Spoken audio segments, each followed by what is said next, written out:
Bonjour à tous et bienvenue pour cette nouvelle vidéo de déballage de boîtes pour Horror Arkham, le JCE. Aujourd'hui, sixième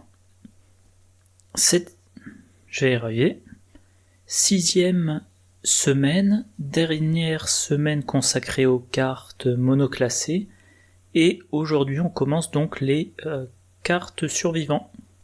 Alors cette vidéo sera en retard un peu. Je sais pas si j'aurai le temps de la mettre en ligne ce soir aussi. J'en aurai 2 ou 3 mercredi. Allez, première carte. Équipement limité, c'est donc le permanent des survivants. Limite de 1 par deck, acheté lors de la création du deck, forcé quand votre premier tour de la partie débute, défaussez les 10 cartes du dessus de votre deck. Donc c'est assez spécial, hein. Vous allez en quelque sorte meuler votre deck au début de la partie. Alors, les cartes survivants qui font référence à la défausse, donc qui ont défausse dans leur texte, il y en a pas mal, il y en a même beaucoup. Alors, donc, je vais peut-être commencer par là, je m'embrouille un petit peu, ça fait longtemps que j'ai préparé les onglets. Équipement limité, ça va vous faire meuler les 10 cartes du dessus de votre deck. Donc pourquoi on met ça dans son deck ? Eh bien parce qu'on compte jouer avec le contenu de sa défausse. Par exemple, arme improvisée, un événement qu'on peut jouer depuis sa défausse. Si on le joue depuis la défausse, on le mélange dans le deck après avoir résolu les effets de la carte. Combattre, l'ennemi perd 1 de combat pour cette attaque. Et si on joue depuis sa défausse, l'attaque inflige plus 1 dégât. Donc un combat, vous n'avez pas de bonus, mais l'ennemi a moins 1 de combat. Ce qui veut dire que vous pouvez, sur un ennemi faible type rat, amener la difficulté du test à 0. Et puis voilà, si vous le jouez depuis la défausse, 2 dégâts d'un coup, et c'est remélangé dans votre deck, vous pourrez rejouer la carte plus tard.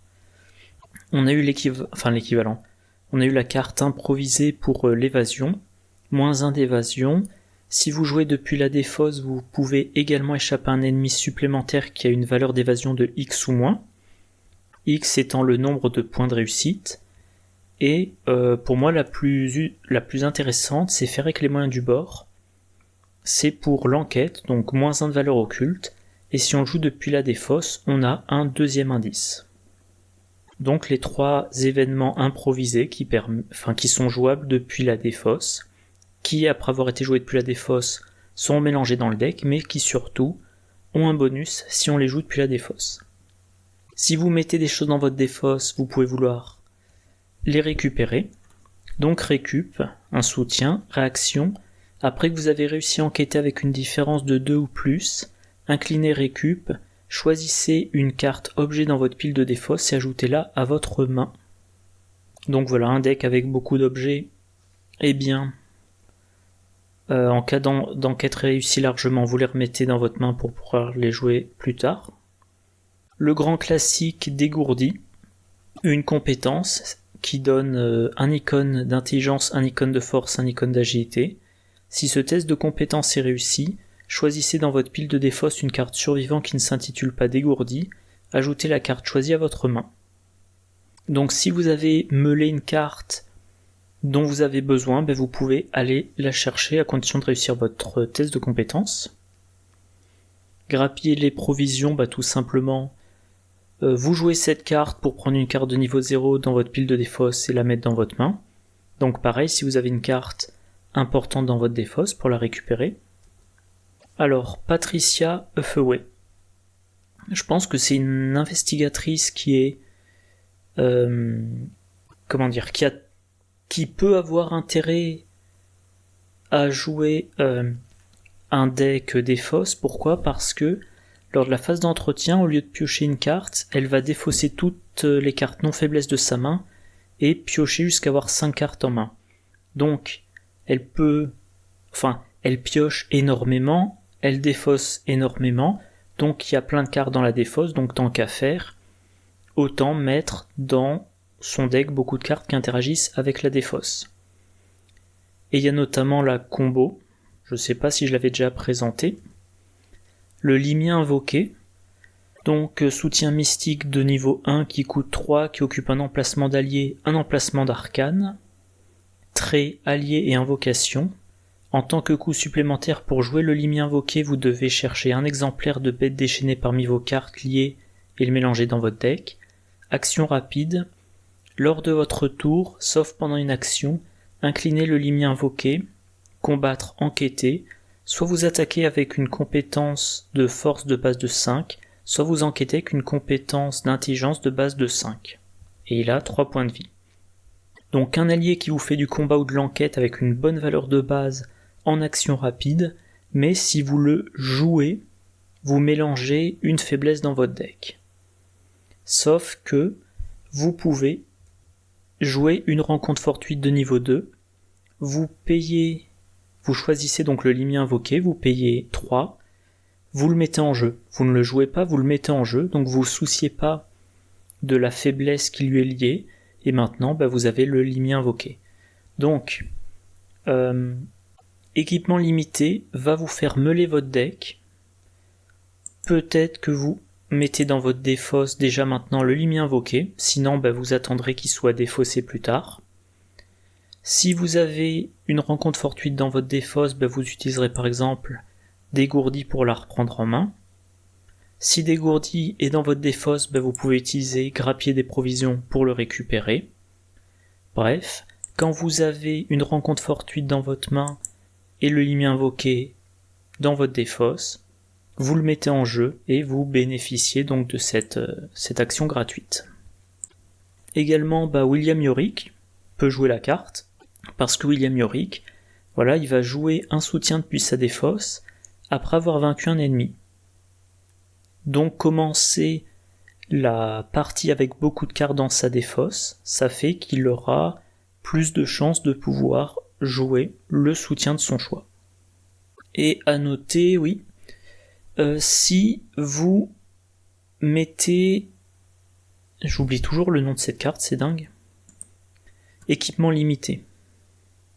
Si vous mettez équipement limité dans votre deck, déjà vous commencez par meuler. Donc ça veut dire que vous allez jouer avec votre défausse, idéalement.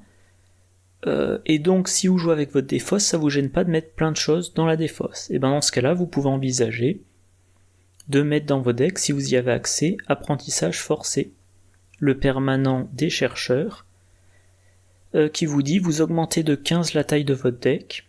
Lors de chaque phase d'entretien, au lieu de piocher une carte, vous piochez 2 cartes et vous défaussez l'une des deux. Apprentissage forcé, ça vous fait passer au travers de votre deck plus rapidement, mais une carte sur 2 piochée lors de l'entretien n'est pas gardée. Donc vous piochez vos 2 cartes, et si vous avez n'importe quelle carte que vous avez intérêt à avoir dans votre défausse, vous la défaussez, vous gardez l'autre. Ça va par exemple être intéressant dans un deck Mintifan, qui est chercheur biclassé survivant. Donc tout ce que j'ai dit sur les cartes survivants qu'on a intérêt à avoir dans la défausse, ça la concerne en grande partie. Et en plus de ça, elle a 4 d'intelligence, elle a accès aux cartes chercheurs, elle a un effet pour augmenter l'efficacité des compétences, donc elle pourra notamment jouer un deck récup, beaucoup d'objets, elle met récup dans son deck, elle fait des enquêtes, elle les réussit largement, de 2 ou plus, et donc elle va récupérer les objets de sa défausse, elle les reprend en main pour les rejouer ou pour les attribuer. Voilà. Bon, voilà pour équipement limité. Ouais, c'est ça, équipement limité. Allez, deuxième carte. Le catalogue de chez Schaffner. C'est un soutien qui coûte de niveau 0, qui coûte 2.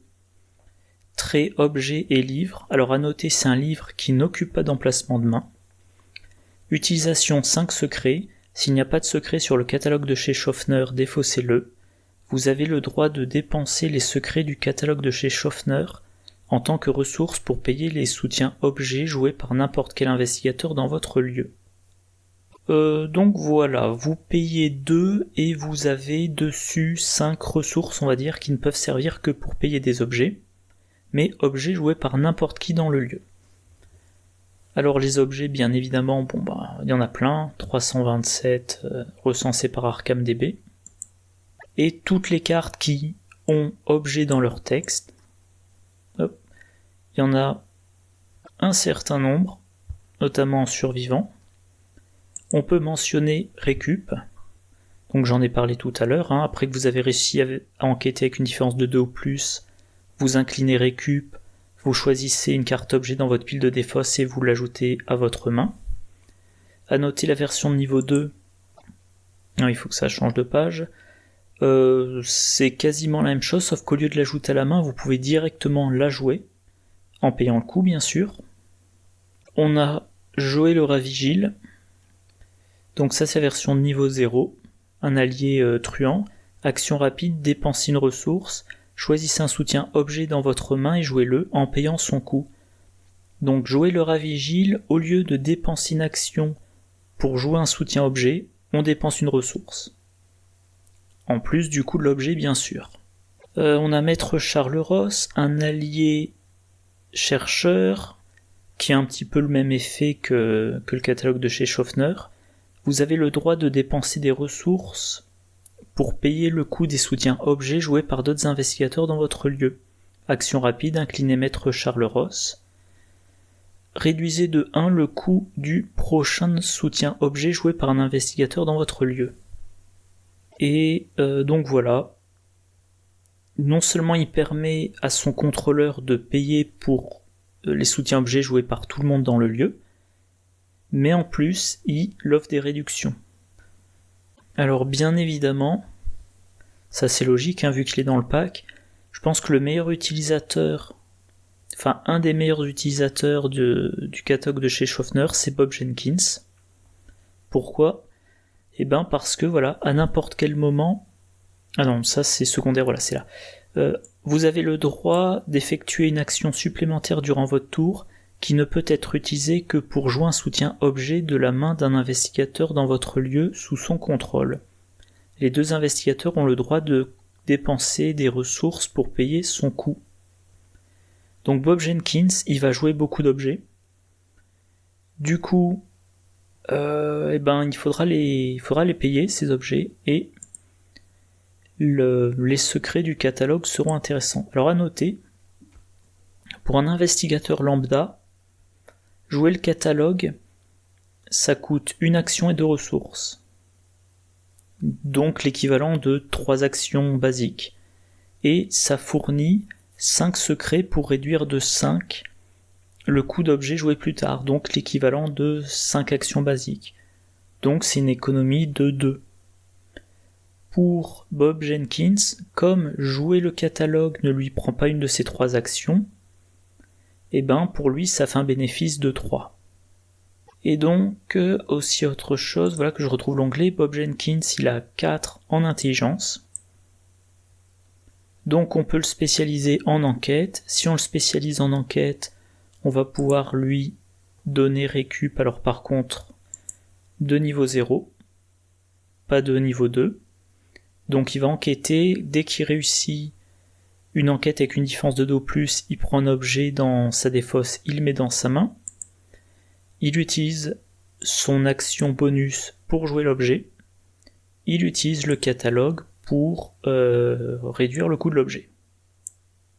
Et quand le catalogue n'a plus de secret, il le défausse et il peut être récupéré avec récup. Voilà. Et ce que je disais avant sur la carte, sur le deck Mintifan récup d'objets, elle peut bénéficier du catalogue de Schaffner. D'ailleurs, je crois que je l'avais testé il y a des mois maintenant, quand j'avais vu les premiers scans de la carte catalogue de chez Schaffner. Allez, 3e carte et dernière pour aujourd'hui, bandage. Un soutien de niveau 0 qui coûte 2, trait objet, utilisation 3 provisions. S'il n'y a pas de provisions sur les bandages, défaussez-les. Réaction, après qu'un investigateur ou un soutien allié dans votre lieu a subi au moins un dégât, dépensez une provision, soignez un dégât de cette carte. Alors, les alliés, bien sûr, il y en a un paquet, voilà, pareil, un 138 répertoriés. sachant que vu qu'il y a la boîte de base et la boîte de base révisée, il y en a certains qui sont comptes en double, mais voilà. En tout cas, tout plein d'alliés. Je sais plus comment j'avais fait, comment j'avais ordonné mes onglets. Donc cette carte-là, elle vous permet... vous payez 2, vous avez 3 provisions, et en réaction, dès qu'un investigateur ou un allié a subi au moins un dégât, on va le soigner d'un en échange d'une provision. Donc au total, bandage, vous payez 2 pour soigner 3 dégâts. Jusqu'à présent, on avait analgésique, on payait 1, et à 3 reprises, sur 3 rounds au minimum, vu qu'il fallait incliner analgésique, on soignait un dégât en subissant une horreur. Et que je regarde, c'était uniquement sur l'investigateur, ça marchait pas sur un allié. Donc là, on a plus cher, plus versatile vu que ça concerne aussi les alliés, un meilleur tempo vu qu'il n'y a pas besoin d'incliner bandage. On peut envisager cette carte-là dans un deck William Yorick pour de la récursion. Voilà, bandage, une fois qu'il n'y a plus de provisions, ça part à la défausse, et William Yorick, une fois qu'il a vaincu un ennemi, il peut rejouer depuis sa défausse les bandages.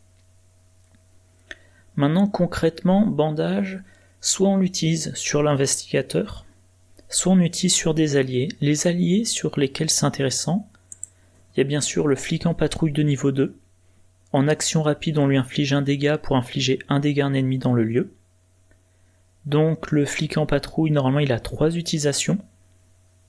Je bug un peu là. Oui, c'est ça, il a 3 utilisations, donc il peut infliger 3 dégâts. Là, on lui inflige un dégât pour infliger un dégât à un ennemi, et ensuite, en réaction, on dépense une provision, on le soigne d'un dégât. Donc flic en patrouille de niveau 2 plus bandage, ça fait un total de 6 dégâts sur des ennemis. Par contre, il faut incliner le flic en patrouille, donc il faudra... ça prendra 6 rounds au total. Grete Wagner. Après que vous avez vaincu un ennemi, inclinez Grete Wagner et infligez-lui un dégât, découvre un indice dans votre lieu. Donc au lieu de pouvoir trouver 3 indices avec elle, on va pouvoir en trouver 6. Même remarque, il faudra le faire sur 6 rounds successifs. Renfort de l'agence, même chose, on leur inflige un dégât. Même chose que le flic en patrouille de niveau 2. Voilà. Je vais y arriver. On leur inflige un dégât pour infliger un dégât. Donc normalement ils sont utilisables 4 fois. Si on les combine avec bandage, ils seront utilisables 7 fois. Alors demander un service, pourquoi je l'avais mis là? Ouais, demander un service, ça permet de prendre un allié qu'on contrôle, par exemple un allié qui est bien blessé. On le renvoie dans sa main, puis on tutore un autre allié parmi les 9 cartes du dessus du deck, et on le joue pour X de moins, où X c'est le coût de l'allié qu'on a remonté en main. Donc bandage va vous soigner vos alliés après qu'ils ont encaissé un dégât ou plus, et demander un service va vous permettre de remplacer les alliés. Donc dans un deck avec beaucoup d'alliés et bandage, quand même a priori vous mettez aussi demander un service. Et à noter, encore une fois, bandage, ça le trait objet.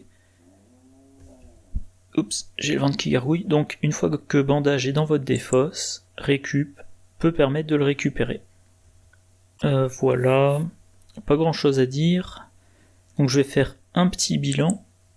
Alors équipement limité, c'est une carte qui est très intéressante, je pense, parce que les survivants sont la classe qui joue le plus avec la défausse. Donc si vous faites un deck, par exemple solo, polyvalent, avec armes improvisées, barrières improvisées et... évidemment, je me souviens plus du nom, faire avec les moyens du bord, et voilà, avec équipement limité, vous avez des chances de commencer avec ces cartes-là dans votre défausse. Vous n'avez pas à les jouer d'abord depuis votre main. Si vous jouez un deck récup d'objets, pareil, vous commencez la partie avec quelques objets depuis dans votre défausse.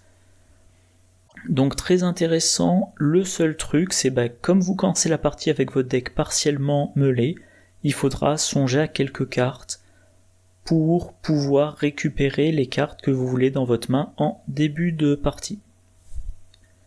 Le catalogue de chez Schaffner, à partir du moment où vous jouez beaucoup d'objets, ça vous fait une petite économie de ressources, et si vous avez un deck qui fait de la récursion d'objets, et ben là c'est encore plus intéressant parce que vous n'aurez pas simplement à payer les objets pour les mettre en jeu et ensuite c'est bon, mais vous aurez probablement à, jouer un objet par round, et donc à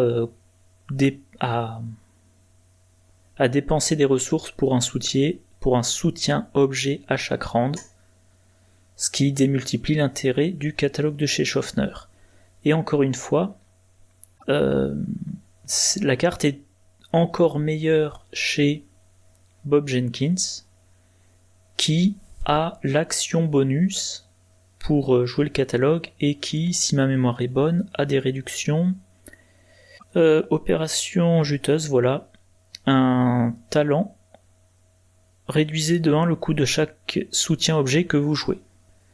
Donc tout à l'heure je disais que lui, ça lui faisait l'équivalent d'un bénéfice de 3 actions basiques, mais en fait c'est 4.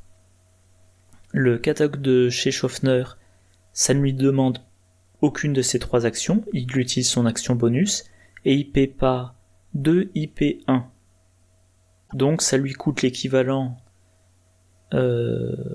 d'une action basique pour la ressource qu'il paye, et il a l'équivalent de 5 actions basiques, les 5 ressources économisées. Donc voilà un bénéfice de 4. Et enfin, troisième carte, bandage. Alors moi c'est pas trop mon style, mais si vous avez un deck qui utilise beaucoup d'alliés, qui blesse beaucoup ses alliés, soit parce que vous faites un deck tank, soit parce que vous jouez des alliés qui doivent se blesser eux-mêmes pour avoir un effet, et ben vous pouvez, voilà, avec une carte de niveau 0, obtenir plus d'un allié qui est peut-être de niveau 2, voire de niveau 5. Et c'est encore plus intéressant chez William Yorick, vu que lui, il a en plus la possibilité, en cas de besoin, de le jouer depuis la défausse, après avoir vaincu un ennemi. Bon ben voilà, je vais m'arrêter là. Je vais passer au montage pour ce soir, si j'y arrive, si j'ai le temps. Comme d'habitude, j'espère que la vidéo vous a plu. N'hésitez pas à vous abonner, à laisser un commentaire. Je continue dans la prochaine vidéo, soit ce soir, soit plus probablement demain. Et d'ici là, je vous souhaite une bonne journée, une bonne soirée, de bonnes parties. Au revoir.